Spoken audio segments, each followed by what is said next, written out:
Assalamualaikum warahmatullahi wabarakatuh. Jadi pada hari ini saya akan tunjukkan bagaimana caranya untuk kita membina sifir 379 dan sifir 2, 4, 6 dan 8. Baik, sebagai permulaan kita mulakan dulu dengan sifir 3. Okey, untuk membuat sifir 3 kita mestilah menghala ke bawah. Okey, kita mulakan dengan 369, kemudian kita salin 258 dan seterusnya 147. Okey.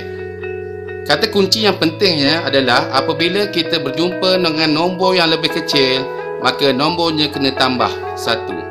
Dan kalau kita jumpa nombor yang lebih besar, nombornya kekal. Untuk permulaan kita mulakan dengan sifir 3, kita mesti mulakan dahulu dengan sifar. Kemudian kita jumpa nombor 6, nombor yang lebih besar, kekal sifar. Nombor 9, lebih besar, kekal sifar. Kemudian kita jumpa nombor yang kecil, naik 1. Jumpa nombor yang besar, kekal kekal 1. Nombor yang makin besar, kekal 1. Tapi kita jumpa nombor 1 yang kecil, naik 2. Kemudian nombor yang besar, kekal 2. Dan nombor yang makin besar 7 itu kekal 2. Jadi dapatlah kita sifir 3. Seterusnya kita akan buat sifir 9. Untuk sifir 9, ia menghala ke kiri. 9, 8, 7, 6, 5, 4 dan 3, 2, 1. Salin yang atas sekali, 3, 2, 1. Okey, dan sifir 9 ni paling senang kerana semua nombornya semakin kecil. Dan apabila nombornya semakin kecil, kita tambah 1, 1, 1. Seperti biasa, kita bermula dengan sifar. Makin kecil 1, makin kecil naik 2, makin kecil 3, 4 dan seterusnya. Okey, dan 8. Baik ya, itu adalah sifir 9, paling mudah. Okey, seterusnya kita akan buat sifir 7 ya. Sifir 7 dia menghala ke atas. Okey. Bayang dia bermula dengan 7, 4, 1 menghala ke atas. 8, 5, 2 dan 9, 6, 3. Kita salin nombor tersebut di bawah. Dan seperti biasa kita bermula dahulu dengan sifar. Kemudian jumpa nombor makin kecil. Okey, seterusnya makin kecil, naik. Kemudian nombor besar, kekal. Kecil, naik 1, makin kecil, naik lagi. Besar, kekal. Kecil dan kecil. Jadi dapatlah kita sifir 7.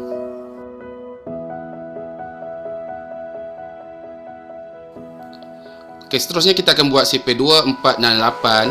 Untuk kotak ini berbeza sedikit daripada kotak 1, 3, 5 dan 7 tadi. Okey, kita bermulakan 2, 4, 6, 8 sifar 2, 4, 6, 8. Kaedahnya masih lagi sama, iaitu sifir 2 menghala ke kanan. 2, 4, 6, 8 sifar 2, 4 dan 8. Kita salin saja seperti yang ditunjukkan. Okey, seperti biasa kita mulakan dahulu dengan sifar. Kemudian kita jumpa nombor yang besar, kekal sifar. Nombor yang besar, kekal sifar. Nombor yang besar, kekal sifar. 8 jumpa sifar kecil, 1. Kemudian 2 besar, kekal 1.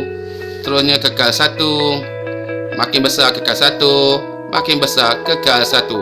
So dapatlah sifir 2. Seterusnya kita akan membuat sifir 6. Dan sifir 6 bermula daripada atas ke bawah. 6, 2, 8, 4 sifar 6, 2, 8, 4. Seterusnya seperti biasa kita akan mulakan dahulu dengan sifar. Kemudian kita jumpa nombor makin kecil, naik 1. Nombor yang lebih besar, kekal 1. Nombor yang kecil 2. Nombor yang kecil 3. Nombor yang besar, kekal 3. Nombor yang kecil 4. Nombor yang besar, kekal 4. Dan nombor yang kecil 5. Jadi dapatlah sifir 6. Okey, seterusnya sifir 8. Sifir 8 bermula daripada sebelah kanan ke kiri. 8, 6, 4 kita salin. 2 sifar 8 kita salin. 6, 4, 2. Seterusnya seperti biasa kita akan mulakan dahulu dengan sifar. Kemudian kita jumpa nombor makin kecil, naik 1. Nombor yang lebih besar, kekal 1. Nombor yang kecil 2. Nombor yang kecil 3. Nombor yang besar kekal 3.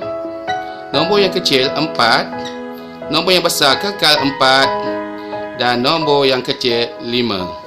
Jadi dapatlah sifir 6. Okey, seterusnya sifir 8. Sifir 8 bermula daripada sebelah kanan ke kiri. 8, 6, 4 kita salin. 2 sifar 8 kita salin. 6, 4, 2. Okey, dan seterusnya seperti biasa kita akan mulakan dahulu dengan sifar. Kemudian kita jumpa nombor yang semakin kecil, turun naik 1. Seterusnya makin kecil 2, makin kecil 3, makin kecil 4, besar kekal 4, kecil 5, kecil 6, kecil 7. So kita akan dapat sifir 8. Okay, seterusnya kita akan buat sifir 4. Baik, untuk sifir 4 kita akan menghala ke atas, iaitu 4, 8, 2, 6 sifar 4, 8, 2, 6. Jadi seperti biasa kita mulakan dahulu dengan sifar. Kemudian nombor semakin besar kekal sifar. Nombor yang kecil 1, nombor yang besar 1. Tersilap 1. Nombor yang kecil 2. Nombor yang besar kekal 2. Besar 2, kecil besar kekal. Okey, jadi maka kita dapatlah sifir 4. Sekian, terima kasih. Saya Aina